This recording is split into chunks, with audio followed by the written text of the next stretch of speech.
So Jai Jinendra, everybody once again. So Shweta ji, let's start with Namokar. Sure. Namo Arihantadam, Namo Siddhadam, Namo Ayariyadam, Namo Vajayadam, Namo Loye Savasahudam, Eso Panchadamokaro Savapavapanashano Mangaladam cha Savvesim Padmam Havai Mangalam Padmam Havai Mangalam Padmam Havai Mangalam. Jai Jinendra. Thank you very much. Jai Very Jinendra. nice Jai rendition. Jinendra. I'm going to hand it over to Jonathan to start with. And any questions on all that, we will come back and answer all your questions. So we'll go with Jonathan. Wonderful. Thank you so much, Parveen. I'm going to try and share my screen here. It's coming up. It's just processing. So I just would like to say as that's happening, first of all, Jai Jinendra, and thank you all for being here. Usually when I give a talk, it's an academic talk, and very much, you can see my slides now? Yes. Yes. Yes, Jonathan, we can see it. One second. It'll make it even better for us. Okay.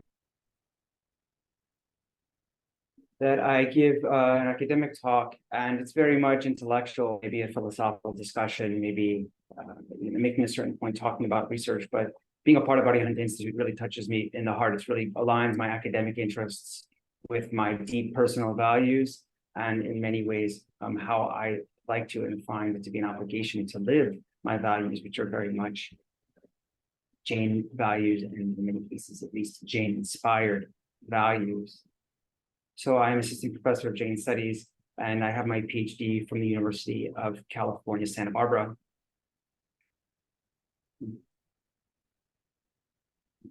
Slide, let's see.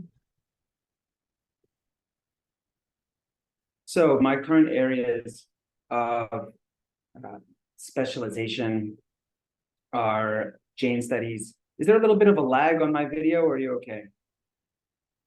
You're okay. There is a little bit of lag, but a little bit, okay. I'm trying to.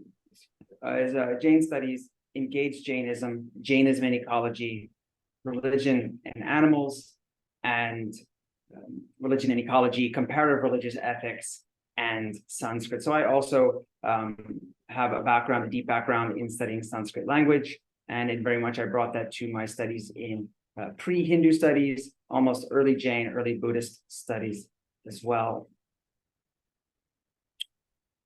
The work that the research I conducted as a PhD student, and eventually my dissertation, was on animals in Hindu South Asia, from cosmos to slaughterhouse, and I am having a book proposal in process, ideally through the University of Chicago Press. And what I've done in recent years, or the years since then, is apply some of the themes to Jain studies.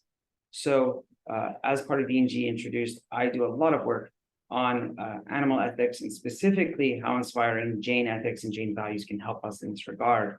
So we're talking about animals and sacrifice and ritual, the phenomenon and history of animal domestication, animal use for labor, animal use for food, this is meat, milk, and so on, animals as persons, so actually looking at animals not as for use items, as tools, but actually as individuals in their own right. And then also looking at the long history of anthropocentrism. So this is centering human beings in ethics, or as the measure of all things, one might say, and taking a different perspective, one that looks at, say, a biocentric worldview, or the totality of sentient nature as a guide for our ethics, and specifically those of ahimsa and nonviolence and compassion. Currently at Arihanta, I'm involved in teaching the Introduction to Jainism, Nonviolence as a Way of Life course at Claremont School of Theology. As part of EG Introduced, I have 5 students in this course, and it is actually a standard amount for a master's course, and I'm really excited to have that kind of participation and actual enthusiasm in the course. We have students from 2 master's PhD students from California, from Claremont School of Theology, 1 student from Texas, a student in Florida, and another in Chennai. And these are of different age groups, different backgrounds, and they all are interested, all are non-Jains, and all interested in learning more about Jainism. And many of them have already started to adopt some Jain practices in their lives. I also put together a course for our self-study course, Jain Approaches to Animal Sentience, through Arihanta Institute's self-paced learning. And coming in the spring, I'll be teaching a course at Claremont entitled Engaged Jainism and Animal Advocacy. And this is one of my passions, really. How do we live our values? Not just how do we determine them, but how do we live them? And I'll speak a little bit more to that as well. As for not just my teaching, but also my research, so I could talk at length. I've done a lot of work on dietary practice and ethics in pre-Hindu South Asian traditions, and even pre-Jain and pre-Buddhist, and then looking at dietary practices across South Asian religious traditions, and in most recent times in Jainism. What I'm also very much interested in the study of Jain ethics, and specifically nonviolence, is not just how are we kind of refraining from certain actions, but what are the positive obligations? What ways can we enact things in the world? And so I have connections with Shaleen and Shilpi Shah, who are the co-founders of Love and Arms Animal Sanctuary in Erie, Colorado. I used to reside nearby, and I was there pretty much during the founding of the sanctuary several years ago. And this month I will actually, or early next month, be going back out to Colorado to initiate, one might say, a Jain-centric biography of the animal sanctuary, and really connecting the legacy of Pandrapod, right, the history of animal sanctuary and refuge in Jainism in India, to a contemporary manifestation in the North American diaspora, and seeing the kind of really, really groundbreaking, innovative, and compassionate work that Shaleen and Shilpi are doing out of the ethic of nonviolence, but also in response to our current ecological situation, which is very much informed by the industrialization of animals. And I'm really excited through Arihanta to actually be able to conduct this research, which I think is very needed, an elevation of this long history of Jain-inspired refuge and sanctuary. So how did I get here? Just a little background. So I'm talking from where I came from, but we wonder, how do people such as myself, a non-Jain, a non-Indian, from Philadelphia, Pennsylvania, who didn't know much at all. I hadn't met a vegetarian until I was in my 3rd year in college. I didn't know vegetarians even existed. I grew up in kind of outside of Center City, Philadelphia, and this was my world. This was my world. I would, go to school, hang out at the convenience store, go to Burger King, go to Dunkin' Donuts, Taco Bell, all of these kind of American fast food chains, go to the Philadelphia Zoo, right, which is actually the country's first zoo, and not really know much about what I was doing. I was just kind of imbibing the culture that I was presented with, my relationships towards animals, seeing them in cages, seeing them being manipulated.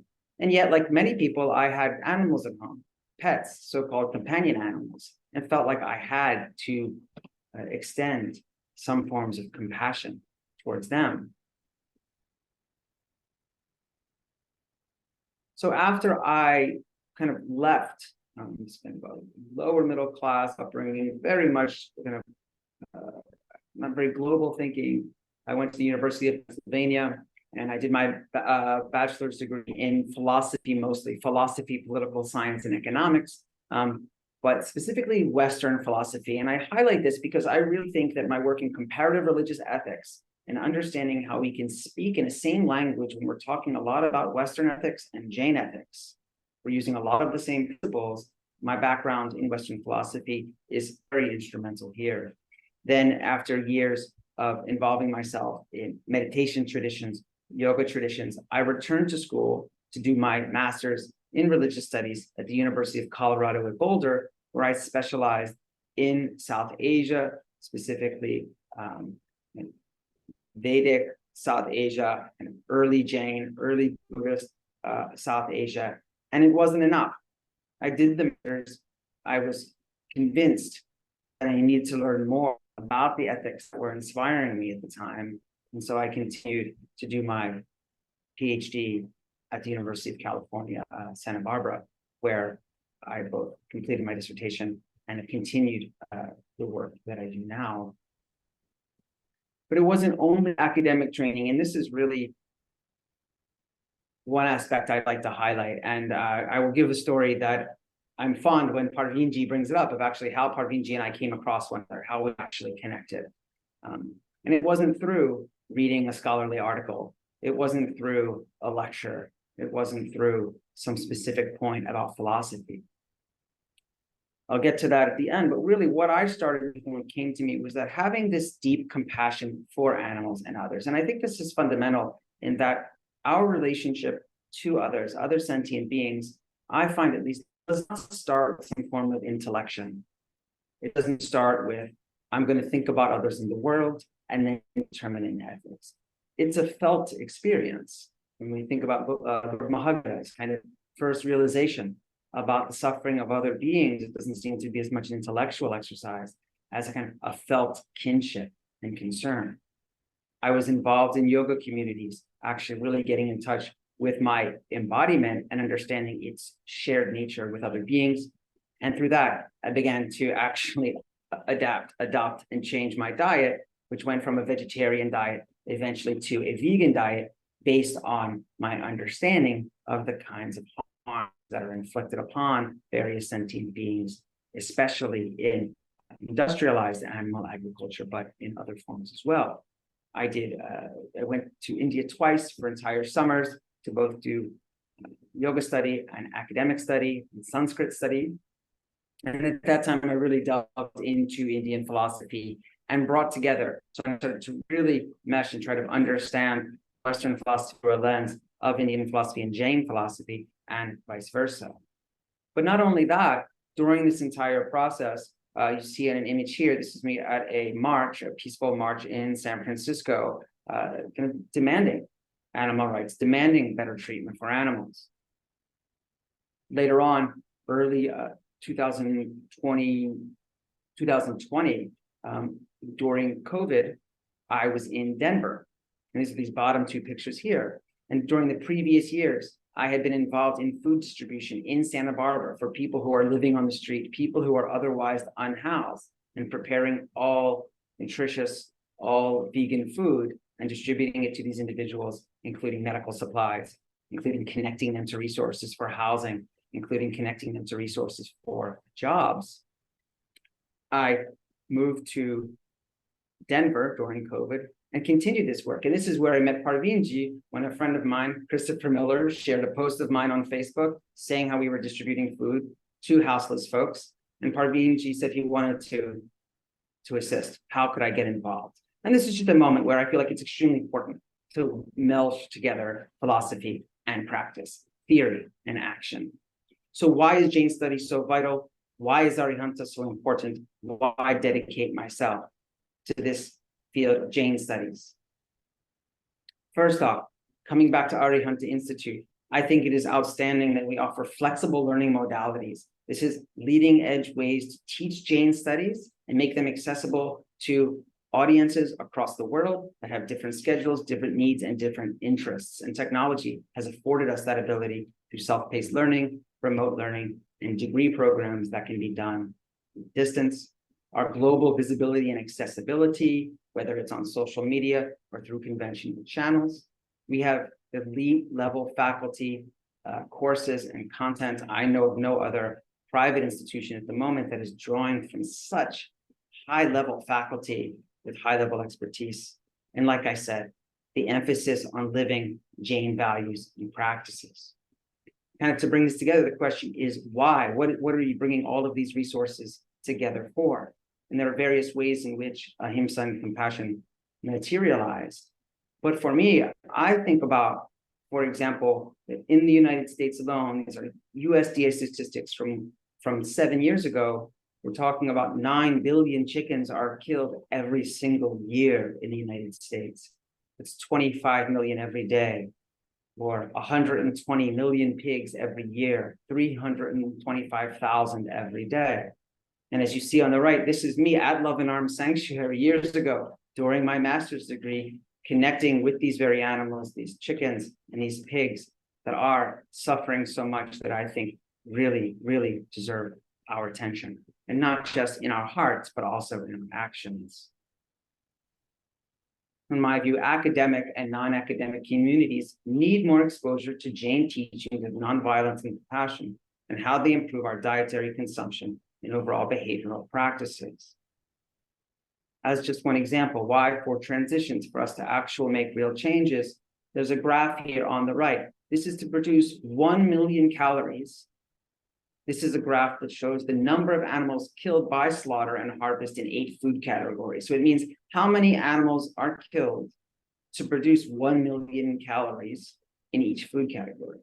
And it's hard to read here, but that bottom category is grains, which is just in harvest, and shows such a small number of animals that will be killed unintentionally in the harvest of plant-based foods, as opposed to go up that chart and still you see some of the red: pork, beef, eggs, and chicken.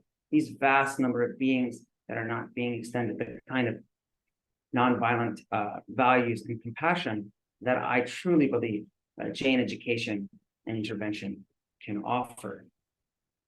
So finally, what changes? Well, Arihanta Institute aims to change how humans treat other humans. So I focus specifically on animals and ecology, but ultimately we're also talking about how humans are animals themselves. Humans are also the subjects and objects of nonviolence and compassion. How humans treat non-human animals. How humans tend to air, water, and plants for the sake of all sentient beings. And also human potential. How humans treat themselves and ultimately seek their own ethical and spiritual goals as well. Arihanta Institute is instrumental in bringing about these critical changes through teaching Jain values and practices. I'm absolutely honored to be a part of this mission. Thank you all so much.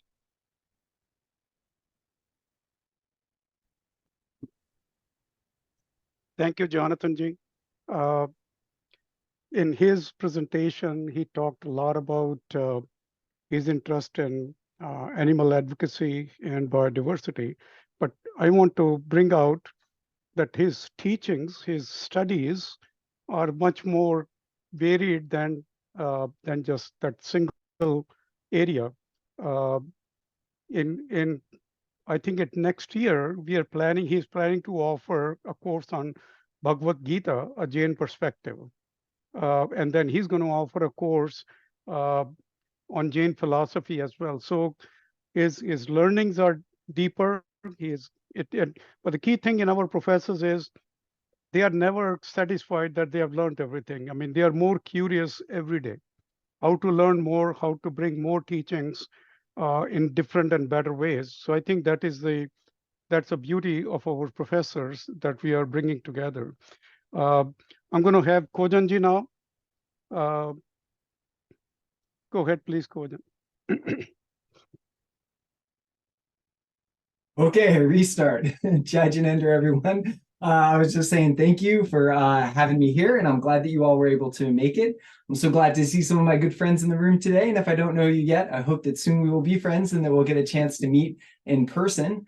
And then, of course, I'm here to talk about Arihanta Institute and the work that we do here. And I would like to talk about it is a world-class research institute. And I think that's what really draws me in particular to Arihanta is the emphasis that we have not just on teaching, but on research, and then also bringing that research to daily lives of people in real time in the world. So the question that we get the most, and I'm sure Jonathan can concur, is how did we get into all of this? Well, I, like a lot of young people, was a young man in college as an undergraduate, and I was interested in the state of the world, and I was very frustrated by the violence, the war, the environmental destruction, the exploitation of animals. And I wanted to figure out a way that my studies could help change and affect the world.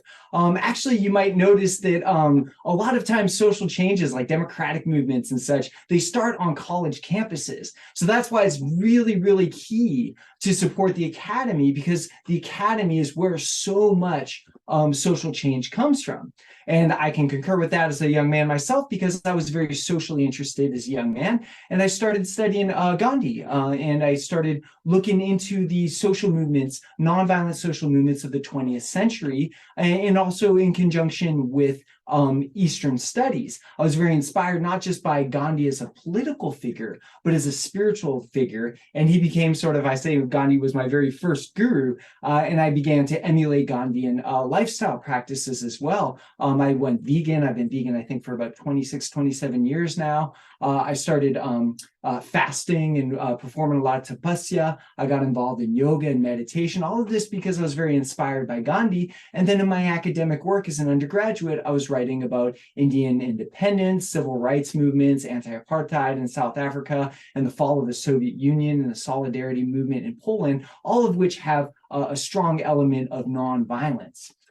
So based on that, I started a master's degree program where I was looking at this comparison between the sort of violence behind the independence movement of Burma versus the more nonviolent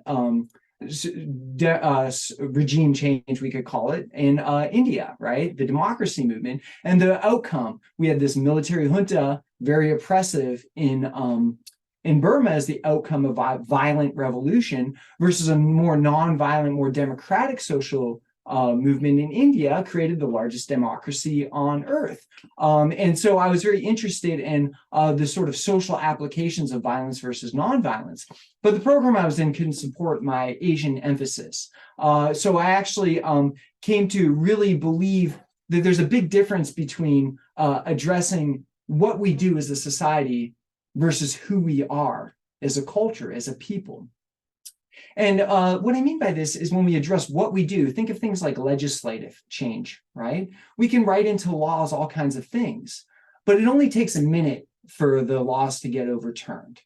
Laws and what we do, changing what we do, can never really last very long unless there's the culture of who we are. And so for me, social change had to start spiritually. It had to start with a spiritual transformation. And I believe that that was the message that Gandhi had to teach us. So I left the program that couldn't support my Asian studies and went to UC Berkeley to study Sanskrit with the interest of getting to the root of spiritual transformation as a method of social change. And actually, I met Dr. Padmanabha Jaini there at the department when I first went on the UC Berkeley campus. And many of you probably know him. He's kind of a legend in Jain studies. And the first thing I asked him actually is if he would teach me Ardha Magadhi, because I was very interested in Jainism because of my understanding of nonviolence. Even then, I understood that it was very central Jain studies was central to the study of nonviolence. And he told me that he would teach me Ardha Magadhi as soon as I became fluent in Sanskrit. So what did I do? I enrolled in Sanskrit and I studied Sanskrit for 5 years at UC Berkeley. Unfortunately, I never got the chance to study Ardha Magadhi with Professor Jaini. He passed before I had a chance, but he was very instrumental in inspiring that. So I eventually went on to get a master's degree in Buddhist studies where I learned Pali and I studied and translated Pali Buddhist literature and Mahayana Sanskrit literature. And then I got a PhD in Hindu studies at GTU. Now, during the time that I was doing my research for my PhD program, I was also working with Parvinji on the translations of Acharya Sushil Muni on Jain Dharma. And Parvinji ultimately produced the book, An Introduction to Jain Philosophy, which was based on those teachings. And so I like to think that one of the things I love about Arihanta is that I really feel that here I have the best mentors. You know, if I were in a normal department at a university, I would not have mentors like Parveen G. Parveen G is very humble, but he's also very, very knowledgeable and very wise and has a very deep connection to his dear Guruji. And I really, really benefited from that. Working on that project really inspired me to get into deep studies of Jain studies. And then I would also point out that one of my other mentors is Pramodji, who's here today, who's helped me so much in my understandings of Srimad Rajchandra. He's inspired me to learn Gujarati so that I could translate the texts of Srimad Rajchandra, and has been another fantastic mentor to me as well, too. So even though I was getting master's degree in Buddhist studies, PhD in Hindu studies, all the while I was deeply immersed in Jain studies as well. So once I finished my PhD program, I went to work teaching Sanskrit language at the Graduate Theological Union in Berkeley, teaching Hindu philosophy there as well. But then I also taught at American River College, which is an institution I'll mention a little bit later here, where I was teaching Asian studies and humanities. And then, of course, I eventually became assistant professor in Sanskrit and Jain studies, where I am today at Arihanta Institute. Okay, so the culture, the academic culture of Arihanta Institute is very unique and very special. And this is what I really want to underscore here. I love the academy with my whole heart. I've been a college student for who knows how long. I love the academy. And I love all universities. I've attended so many, maybe 5 or 6 different universities, probably about 7 different seminary schools. But there's something very special about the academic culture here at Arihanta, which has really won my heart. Arihanta has this synthesis between addressing what we do as a society and who we are. My primary concern when I first started college as an undergraduate of trying to address the spiritual causes behind the state of the world. Well, that is the very mission of Arihanta, is addressing who we are as a people, the spiritual transformation necessary to have the social transformations that we need in this world in such a dire time. So it really spoke to that initial impulse that I had from my very beginning in the academy. So that's really what we're about, is bringing these principles to social issues. And it's also really important, as I mentioned, to have an academic approach to social change. There's a wide variety of ways that you can address social change. But again, as I mentioned, it's worth noting that so much of social change happens on the college campus because young people look around at the world, they get educated, and they want to do something about it. And that's why it's so important that we invest in the academy. And so one of the things that we specialize here is constructive theology, which is literally taking ancient traditions and trying to figure out what they have to say about the state of the world today and how to apply them. So we're really pioneers here at Arihanta Academy and what we can call engaged Jain studies. This is actually the brainchild of my third great mentor at Arihanta Institute, Dr. Christopher Miller, brilliant academic and somebody I look up to a lot. And he was looking around and he saw Buddhist studies has this whole engaged Buddhist studies, and they've done so much with the theoretical underpinnings of applying Buddhism to modern issues. And he says, why don't we have a field in the academy of engaged Jain studies? And so this becomes really the brainchild of Dr. Christopher Miller, and I've just followed in his footsteps. That's why at Claremont School of Theology, we have the MA in engaged Jain studies. Dr. Miller and I are working on a volume, a collected edited volume with multiple different academic authors on engaged Jain studies. And you can actually see this sort of social engagement of academic and social theory in our learning areas at Arihanta. Our areas are social justice, animal advocacy, climate change, environment, yoga, self-care. And then, of course, all of that is done through the lens of the philosophy of the Jain tradition. So we're really actually the first institution who's really pioneering the field of Jain studies. And I believe that this is going to be a very, very important field in the future. I'm organizing 2 panels at the American Academy of Religion on the topic of engaged Jain studies. And we're really working very hard to bring this to become an academic field in its own right.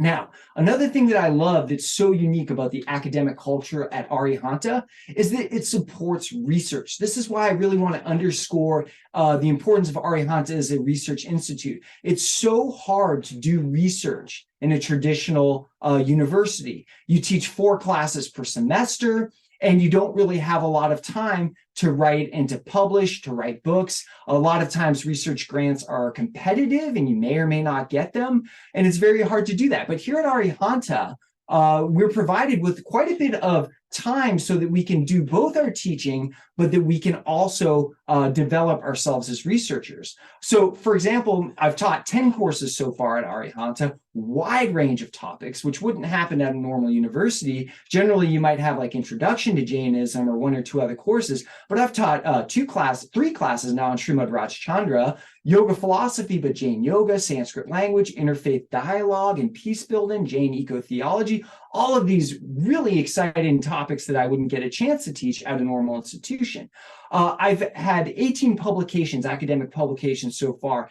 10 of those have been in the last year or so because of how well Arihanta supports my research. That's 10 publications. I had 1 book in Jainism come out this year. I've had another book sent off to the publisher, and then Dr. Miller and I are working on a 3rd one as well. So there's just so much support for our publication there. And then, of course, Arihanta has been so instrumental in supporting my professional development as a scholar. I've been studying Gujarati for about 1.5 years now, and I've also been very supported in my Prakrit studies. I did a 3-month program in Prakrit studies at ISJS, and I'm now working on a 9-month program in Prakrit, all the while I have been translating Prakrit texts as well as part of my research.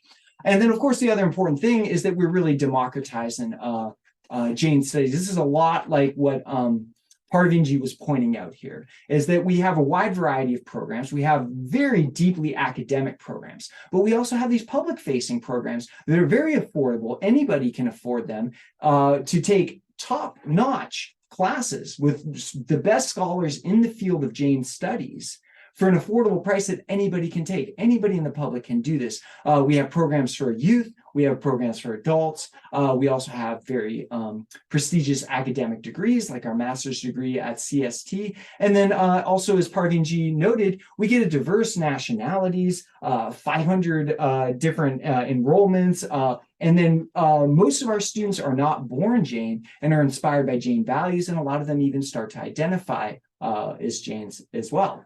And then we're really working on our institutional alliances. We're a very new institution, of course, and we've been very successful with our program at Claremont School of Theology that Jonathan spoke about a little bit, and Parveen has also spoke about. But what hasn't been mentioned is that Parveen Ji and I have also opened negotiations with a good friend of mine, Dr. Zanganeth Lester, who's the head of the Religious Studies Department at a community college in Sacramento, American River College.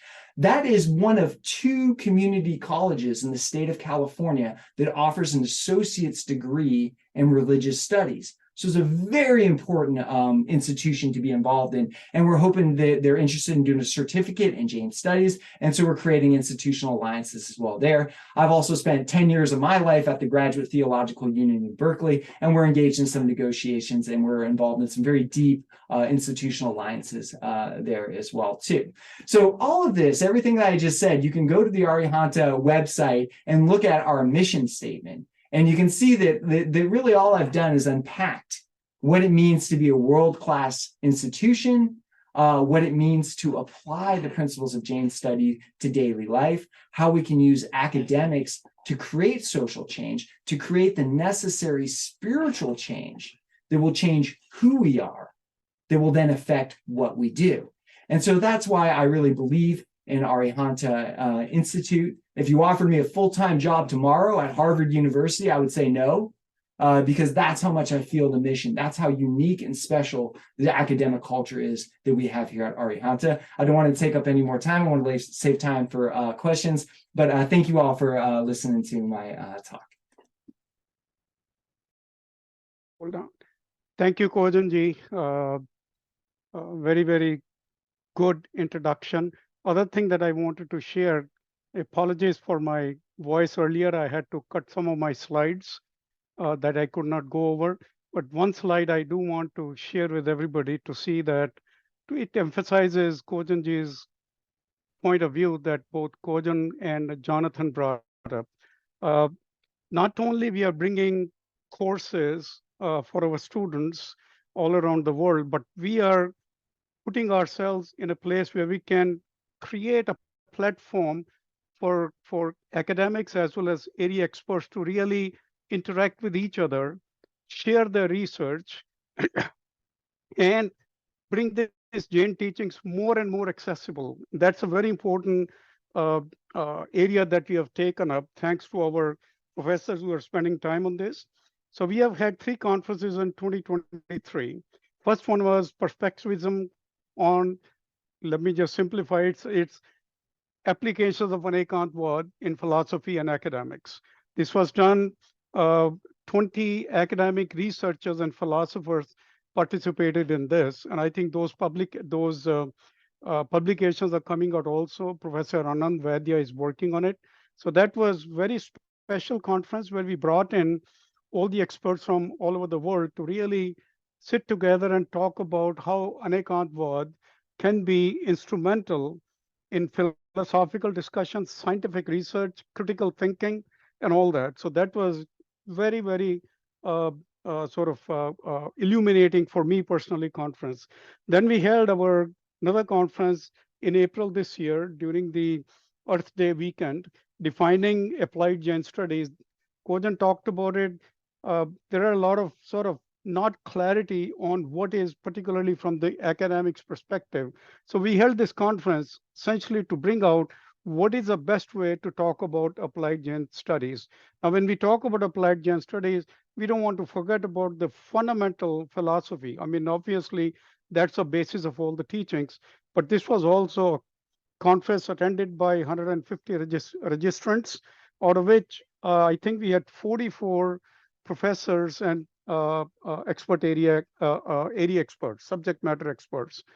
Third conference happened a couple of weeks ago, Ahimsa Vegan Conference, Jain Voices in Animal Advocacy.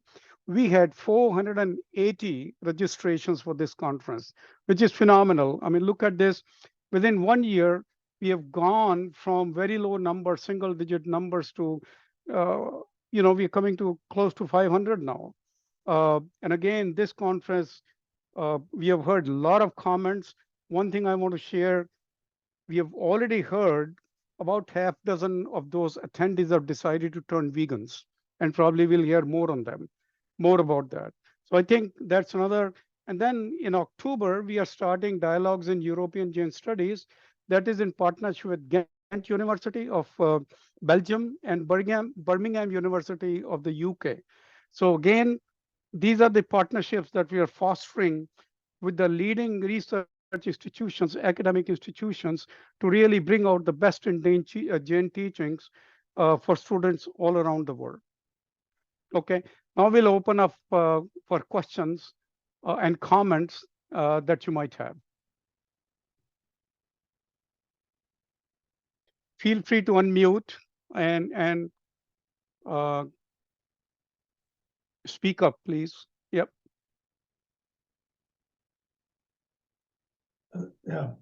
This is Anil Shah from Atlanta. Good insight to your institute, and you guys have done a lot of work. As a representative of my society, what do you expect me to take this to our membership at large in Atlanta? Number one.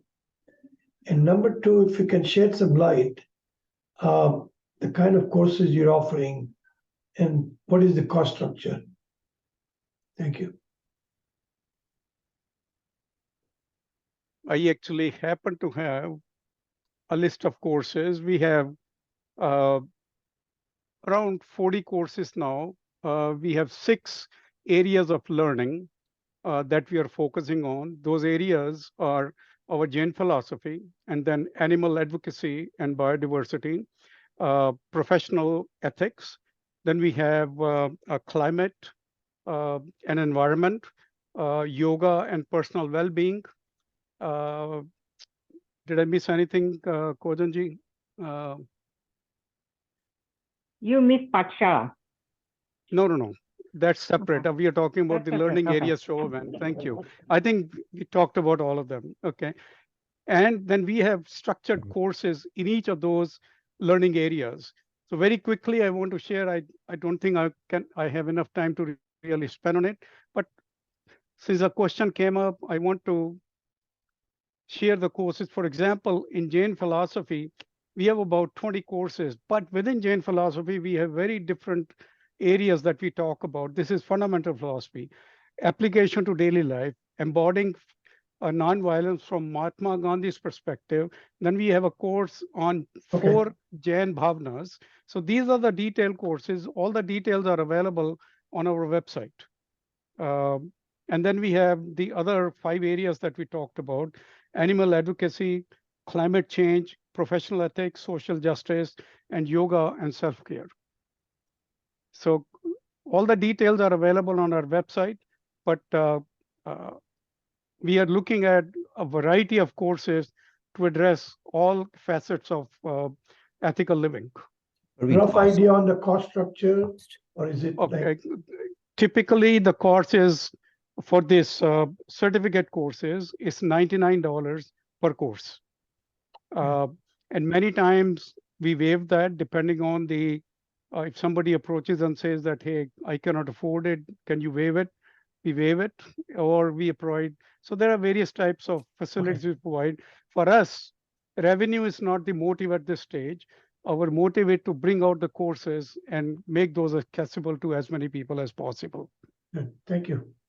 The first question I asked was, as a representative of my Jain Society of Atlanta, how do you expect me to, I mean, it's a nice presentation, it's being recorded, so yes, but what do we do? Kojan, you want to reply to that? Well, if you have a community, you could help us spread the word. That would be really No, good. I'm a part of the community, and I've been with the society for So, a few So- years. And we have I had passed this to our Patshala teacher, but unfortunately she had a new operation, she could not join. But Yeah. it's quite good. I think I'm good to see a non-Asian people doing this kind of studies. and so put yeah. life So in it.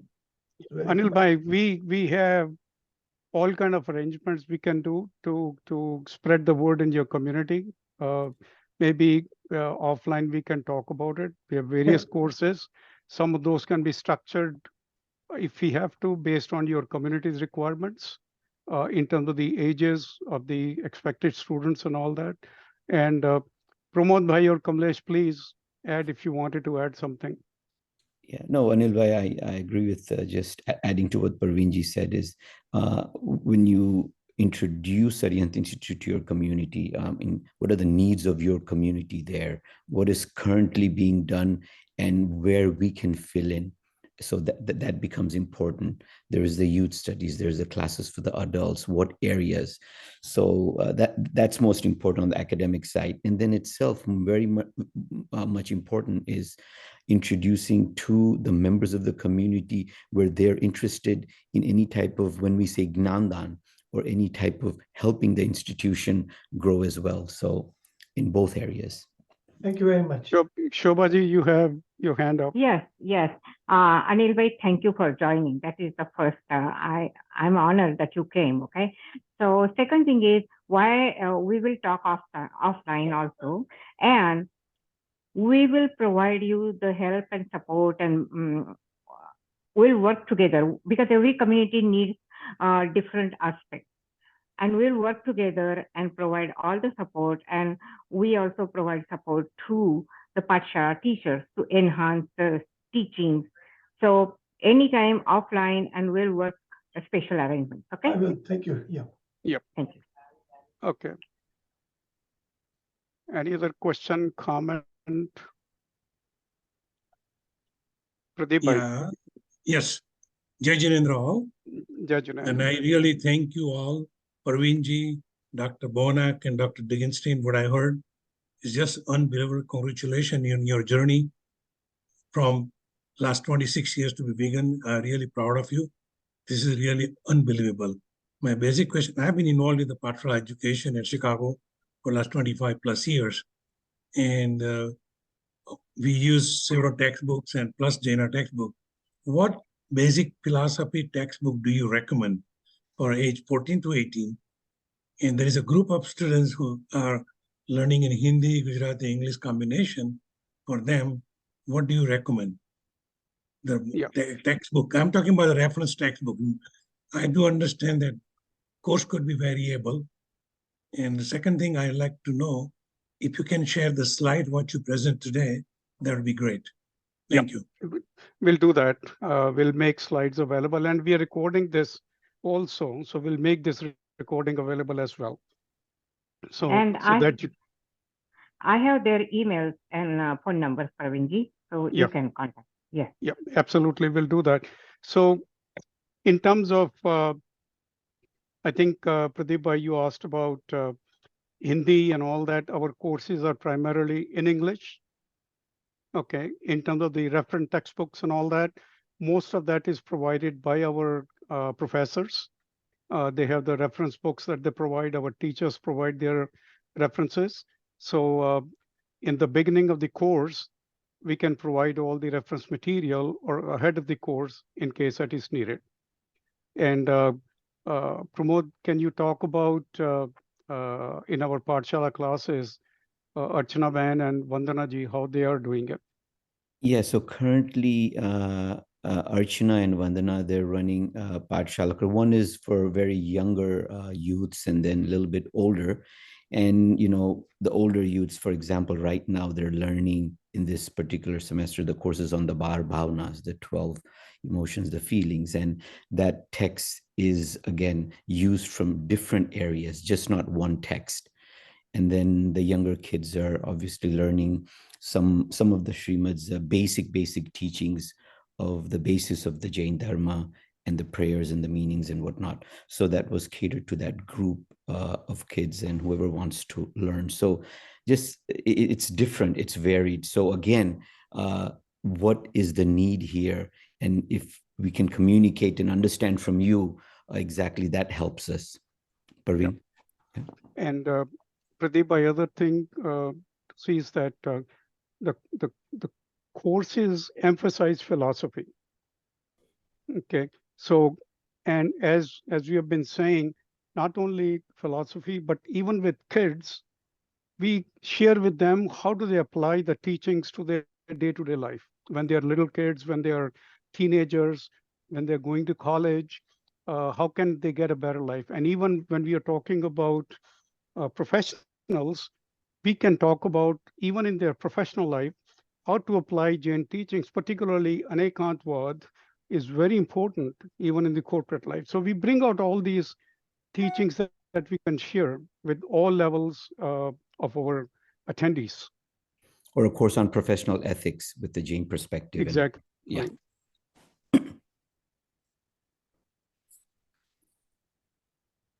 One other feedback from you. You mentioned most of the students are non-Jain. That's interesting. What's your thought about how to promote to Jain students, like my kids, my grandson? Yeah. So Anil Bhai, we need help from you and Pradeep Bhai and all the leaders in our Jain centers that can work with. And as we have been saying, we can craft specific programs depending on what your what are the requirements of your particular center. Okay. See, many centers, for example, we are talking to some small centers, they don't have Pathshala. Okay, so we can offer them remote Pathshala that the students can attend. So it depends on what the needs are, and we can work with you. Go ahead, Kamlesh bhai.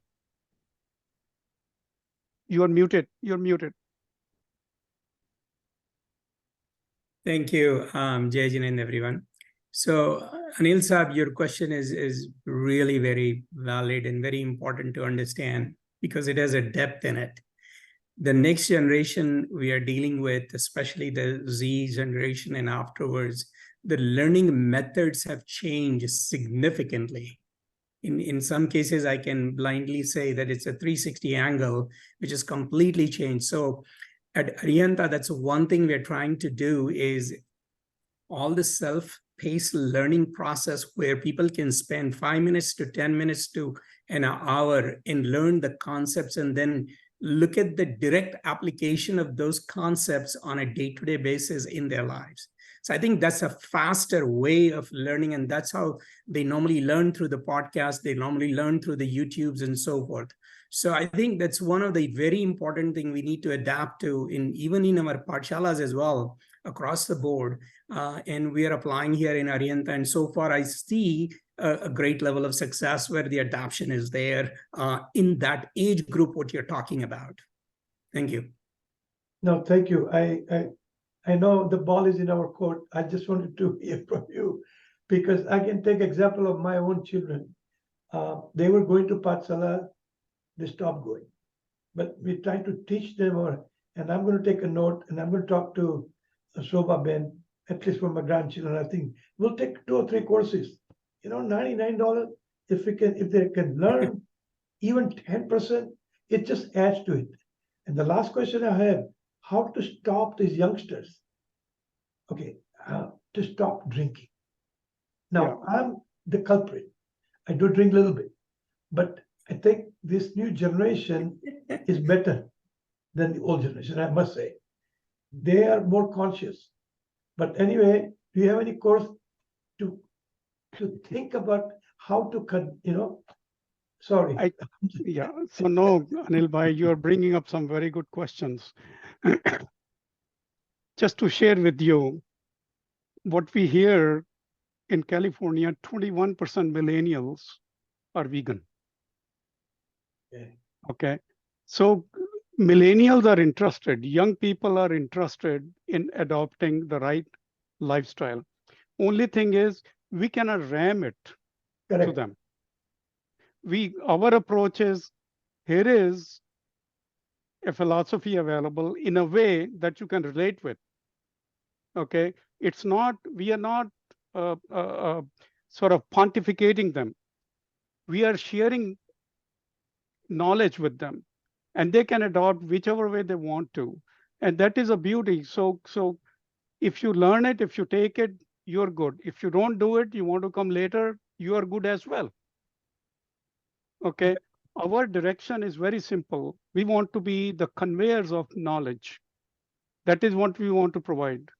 But we are not into any activism or any forceful ways and all that.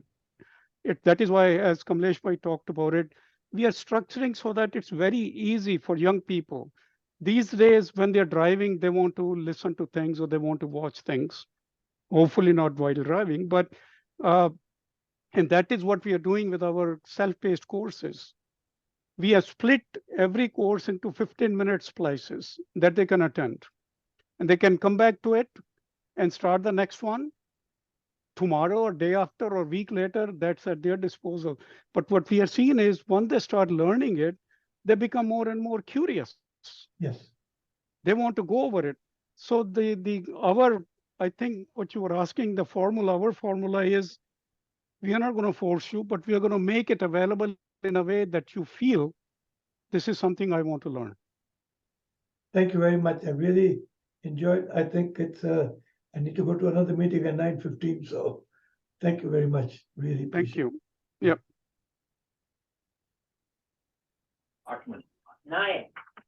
Got it. Any other? Kojan has a comment. Go ahead. Yeah, I have a comment. I was just going to add that a lot of the vision of Arihanta and my personal vision as an academic, one of the reasons I'm involved in this field is various different paradigms of culture, how it is that we collectively as a culture have gotten to the point where we're destroying the environment as bad as we are, why we have systematic violence, structures of racism, why we have animal exploitation.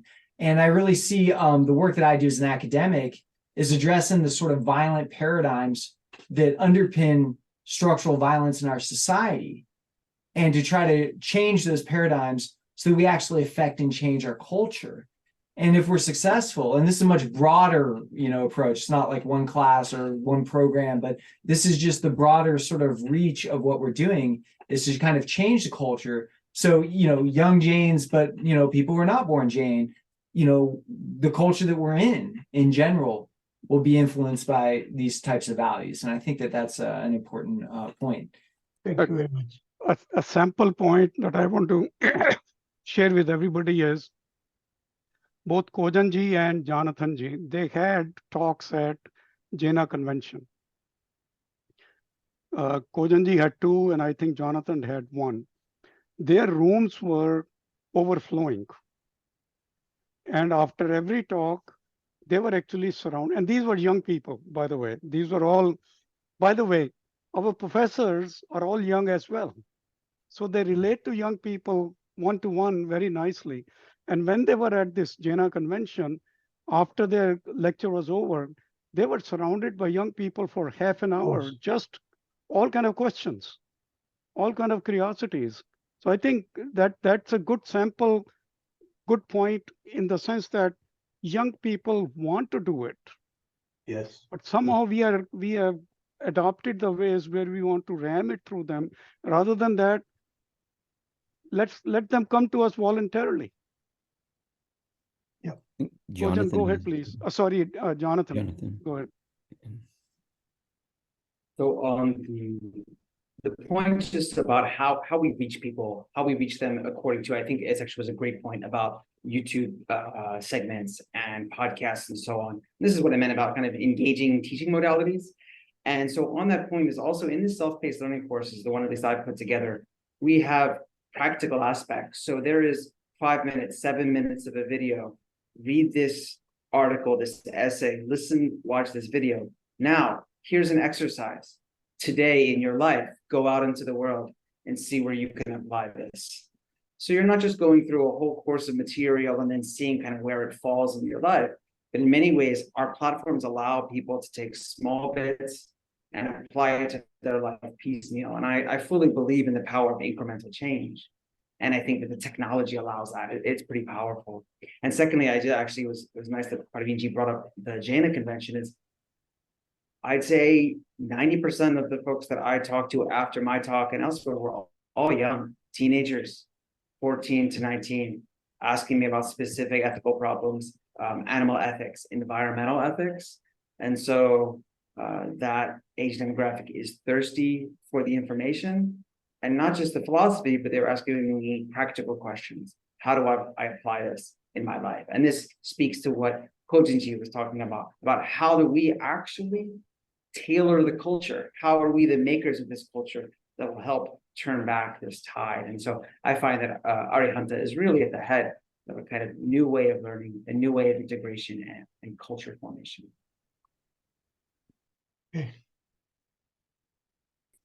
Was Pradeep? Parvinji, thank you very much. Thank you very much for organizing. Thank you. This Thank you talk, for information. And one thing I like to add, as I said, I've been involved in education. Anybody who is not Jain or doesn't know anything about Jainism at the young age, young means 20s, I have been recommending them to Christopher Miller's YouTube series. And I think it's one of the best ones that I have found. So I'm sure Dr. Miller would be a very good asset to this program, and I like to take an advantage of him also. excellent. By the way, Pradeep Bhaik from Chicago, Dinesh Jain, he's offering a course on our platform. Yes, I know him very well. We talked just not too long ago. Yeah, he is very respected. And then when we spoke with him, he expressed the interest, and we said, yes, we need your kind of teachers on our platform.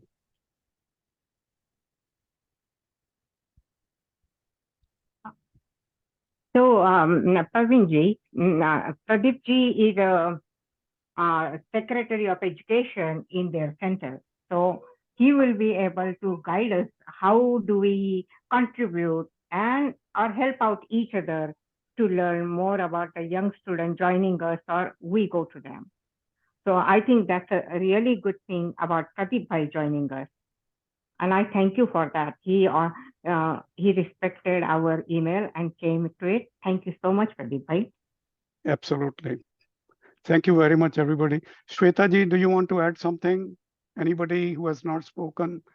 Divyesh bhai, Vayom bhai, Mayuri ji, anybody wants to add anything? Mayuri ji also is a teacher of Yep. Pacha. Yeah. It'll be good to hear from her. Yep. Yes. Okay. Okay. So if there is, Shweta ji, you wanted to say something? You just unmuted. I just wanted to say that Arihanta Institute is offering this wide variety of courses. I personally have taken a few courses from here. Sustainable finance was a very thought-provoking course for me, and I personally also have interest in teaching young kids. So in my local Jain group, I offered a Pathshala last summer in 2022, summer of 2022, about the Jainism and its relation to day-to-day life, ecology, and environment.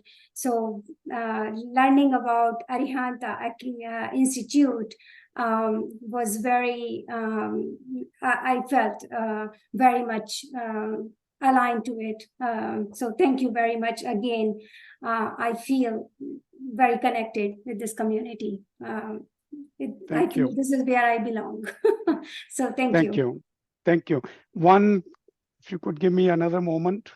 I want to introduce our MA degree student who is attending today's, he's in our room right now. That's Chaitanya Prakash. He actually is in India, so he's attending it from India. But before that, he lived in Malaysia. Chaitanya ji, I don't think you are born Jain, but you have been so influenced. You have been so influenced by Jain philosophy that you wanted to get an MA degree in this. I just wanted to add only one thing that for a long time I wanted to learn a lot of things about the Jainism. When I was in Malaysia, I just searched so many things. I was not able to get it. Then for that, I just moved to India and Chennai. And wherever, even in India also, I joined in Madras University, some course and everything. Everywhere they are just speaking Hindi and all these things mixed. Unfortunately, I don't know Hindi, I don't know Sanskrit, I don't know Prakrit, I don't know anything, but I'm not interested only in Jainism. So finally, I just got landed in Arihanta Institute. But now I'm learning because why I like Arihanta Institute, because long time back I studied in Syracuse University. So I want to learn in a very high level of learning and teaching and all these things. Then I found out Arihanta Institute, and I want to thank all of you for selecting the three jewels. I can just say in Arihanta Institute, our three professors, they're fantastic, they're excellent. I am really learning a lot of things. And I want to thank all of you for organizing these courses. And I'm very much interested to propagate or disseminate this information, because basically I'm the media man. I got so many awards and all these things. So whenever the need comes, I will put all my efforts in promoting Arihanta Institute and disseminating the values of Jainism and all these things. Once again, thanks to all of you. Thank you very much. Thank you. Parveenji, can I can I take a minute? Sure, go ahead. Just for everyone, this is Kaishal, and I represent Jaina Imsak Eco Vegan Committee. One of our mission, especially when it comes to to our Jain community, there are two things. Knowledge is one thing, and practicing or putting whatever our knowledge or truly practicing ahimsa, that's the second thing. And one of our mission is how can we convince our Jain community all Jain centers across North America to eliminate dairy, eliminate dairy because, because I think that is very, very important. And I'm kind of committed to work with Parveenji and Arihanta Institute, whatever we can do to convince our Jain leadership to start making that change, because that's very, very important. And some of you might be the leaders in the different Jain community, and we really need everyone's help to pass that message, and to, especially when it comes to Jains, we are not talking about meat, but avoiding dairy from our day-to-day diet, and it has a lot of benefits. I won't get into it, but I think we really need to work together. Our mission is almost the same, so I'm committed to work with Arihanta Academy. Whatever we need to do, we will do it collectively. So Thank you, Kaishal bhai. Kamlesh ji.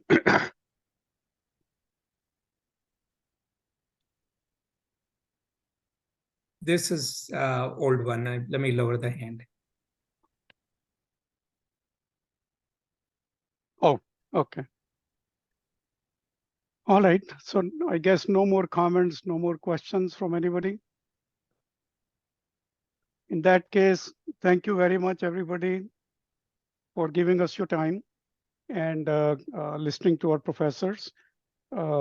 Please, if you don't have any contact information, reach out to us through learn@arihantinstitute.org, which is on the email, and we will respond quickly. All right. Thank you very much. Jai Jinendra, everybody. Jai Jinendra. Thank you, Jai Janen. Jai Jinendra. Jai Jinendra. Jai Jain.